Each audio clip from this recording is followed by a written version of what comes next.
Hey, summer science students. It's our third lesson of week 2. Again, I'm Miss Wastowski. Let's get started. Just some important information. Please check in on Schoology Conference every day so I can mark you present. And when you do that, you automatically get 5 points just for checking in. That's what I like to call easy money. And if I don't hear from you at all, it's 0 points. Now, if there's an issue like your internet goes out or your computer has issues or something like that, please just get a hold of me through Schoology messaging, through email, or text if you have my phone number, and I will try to mark you present. But I need to hear from you before the next day. So every day there are 2 quizzes for you to take on GradPoint. There is a grade, 5 points for above a 65, 2 points for below.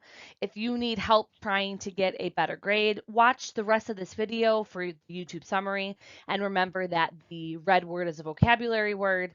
The definition of that vocabulary word is underlined, and that should help you score a better grade. All right. Everything in yellow are quizzes that should be done by now. Remember, we have 2 quizzes per day. So for a whole week of summer school, that is 10 quizzes.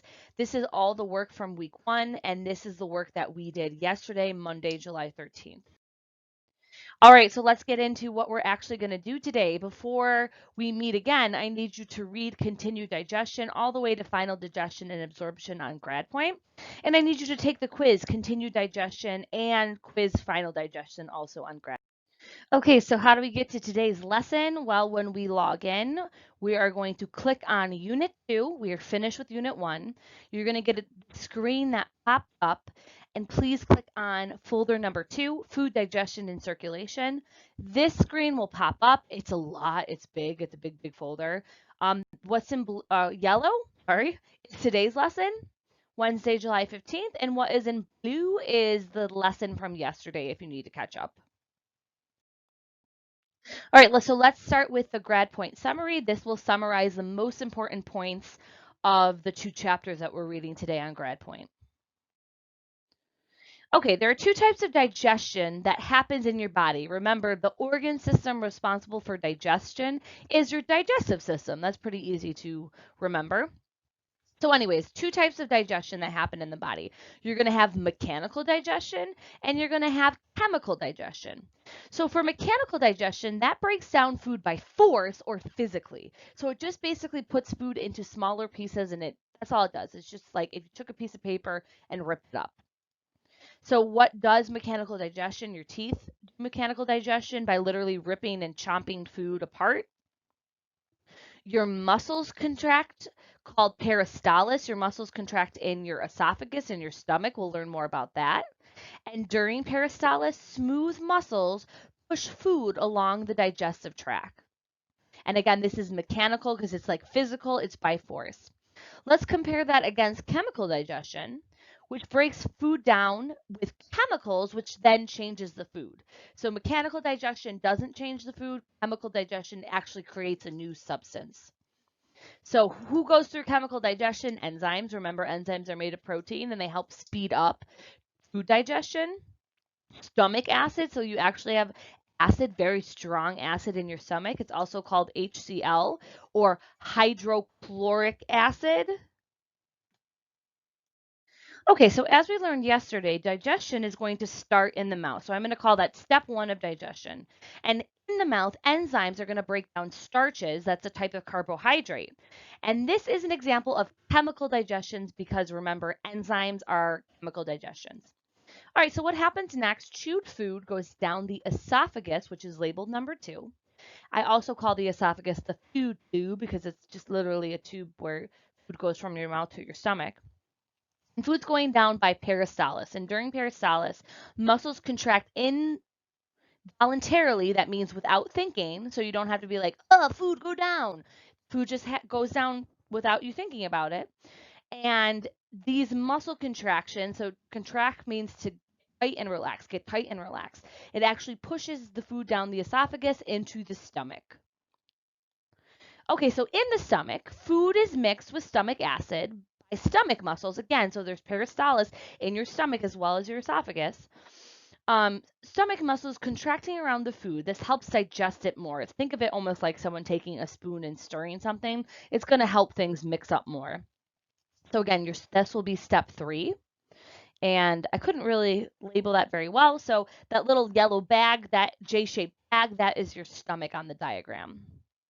Okay, and stomach acid, which we said was found inside your stomach, is a very strong chemical. It will actually burn your body. So what the mucus or what the stomach does, I gave it away. The stomach lines itself with mucus, which is a jelly-like substance. Sometimes, you can have it in your lungs if you're sick. So the stomach lines itself with mucus for protection against this acid. After leaving the stomach, the food is a thick liquid. Okay, I need you to stop and pause because we are done with continued digestion. And what you need to do now is please take the continued digestion quiz. If you need to, rewind this video a little bit and play it while you take the quiz to help you out.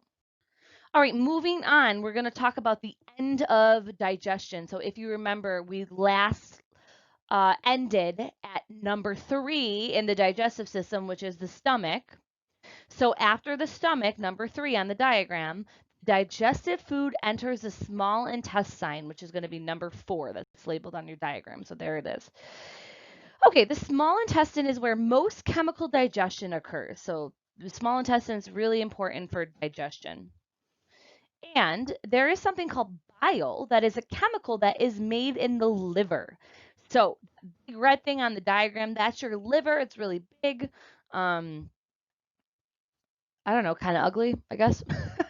All right, so, but the important thing about the liver is that it makes bile. And although it makes it, it's actually stored in the gallbladder, which is letter G on your diagram. It's that little green sac.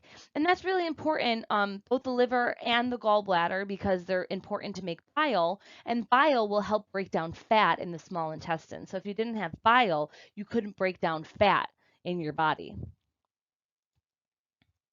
Okay, so let's go back to the small intestines. If I were to look inside the small intestines are actually like a tube because remember, the whole digestive system's like a tube because the food has to go through it. And if I looked into the small intestines, if I looked down the tube like I was looking at a telescope, it would almost look kind of like hairy.